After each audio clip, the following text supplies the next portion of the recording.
2021 when we are going to change the fate of Uganda. We know that the regime is planning on a lot of things. We know that the regime is planning to cut off the internet.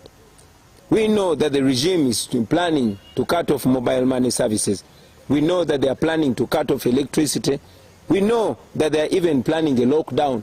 We know they are planning massive arrests, which they've already started doing. We know that they have already arranged fake terrorist centers in Mbuya barracks and other military military centers.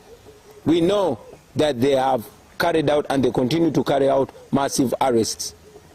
So prepare for that.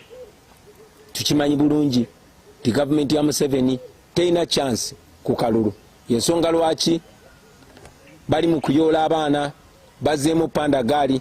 Tumanyi nti bateekateeka ku lunaku olwo okussa amagye. They intend to deploy the military everywhere to intimidate people, to stop people from voting. Bateekateeka okuleeta amagye bagayiwe buli wamu. Bateekateeka okutiisatiisa abantu babalemesa okulonda kuba bamanyi bannayuganda bavaayo mu bungi ne balonda Museveni akake kabawo kabweddemu.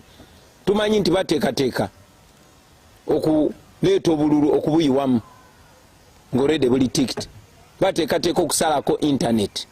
Bateekateeka okusalako amasannyalaze mu bitundu ebisinga obungi eby'omu Uganda. Bateekateeka okusalako mobile money. Tumanyi nti bateekateeka n'okola lockdown. Ensonga lwaki tubasaba mweteeketeeke.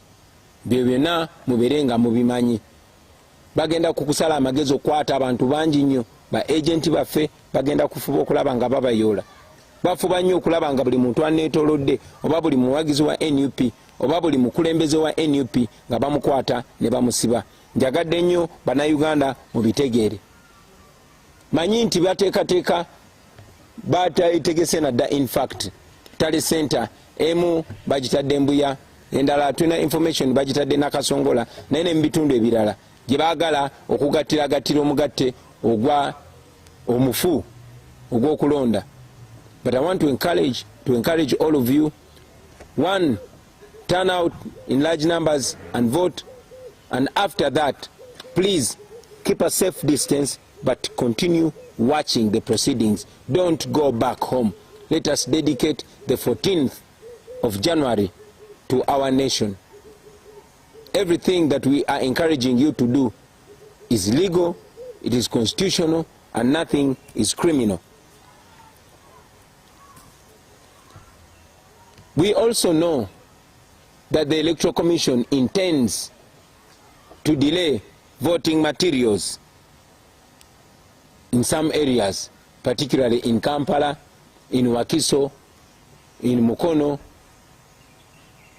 and in areas of Masaka.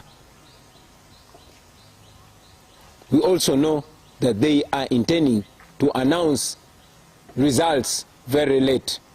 We want to appeal to you, Mr. BYABAKAMA and the Electoral Commission, and at the same time warn you that the people of Uganda are not going to accept that. You've done that in the past, but you're dealing with a totally different generation.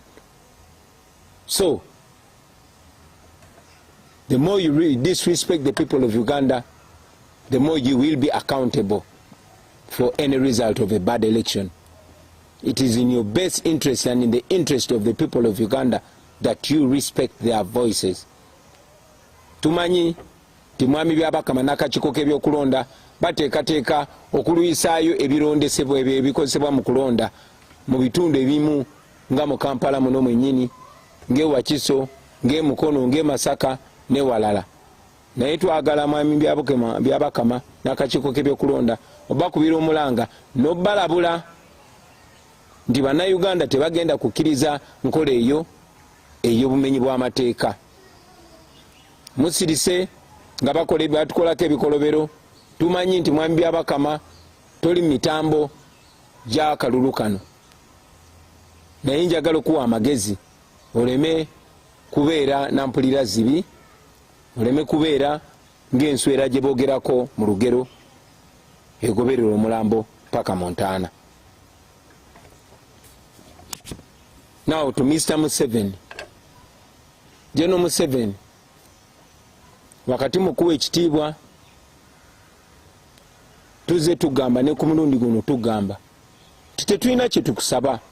We are not asking for anything from you, General Museveni. All we are saying is keep your word. Keep your word. In Africa, they teach us that a man is noble if he's a man of his word. What we're saying is keep your word. Respect the words that you said when you are a young man. You called Obote and Amin swines for disrespecting the rights of the people of Uganda. You are abusing the rights of Ugandans much worse than the previous regimes. Respect your word.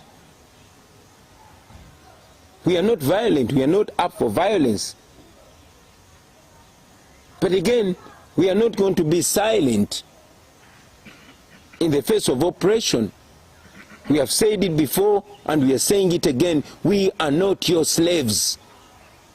We are the people of Uganda. We are the young people whose future you have robbed away from us, whose parents have died because of your misrule, whose brothers and sisters you are continuing to kill, whose parents lost it all, whose future has gone and we are trying to reinvent it. Be a man of your word.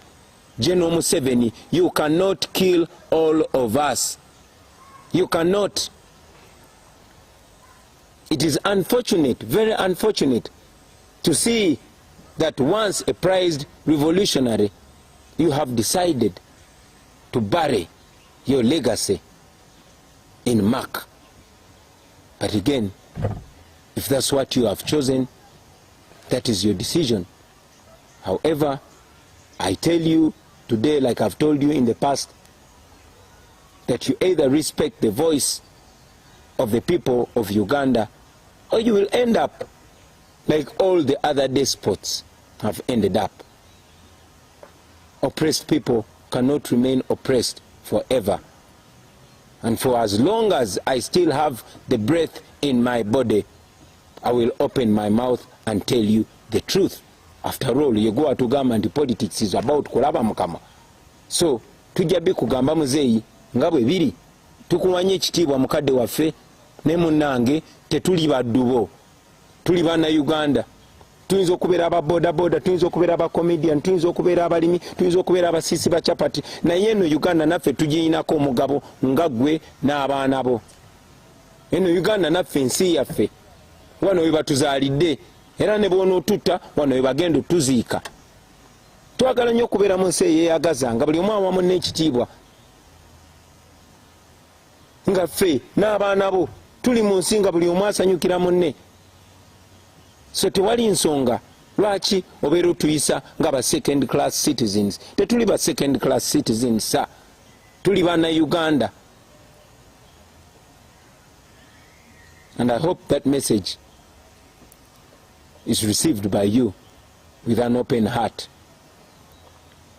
We respect you, but we would rather you respect yourself as well. Now, to the people of Uganda,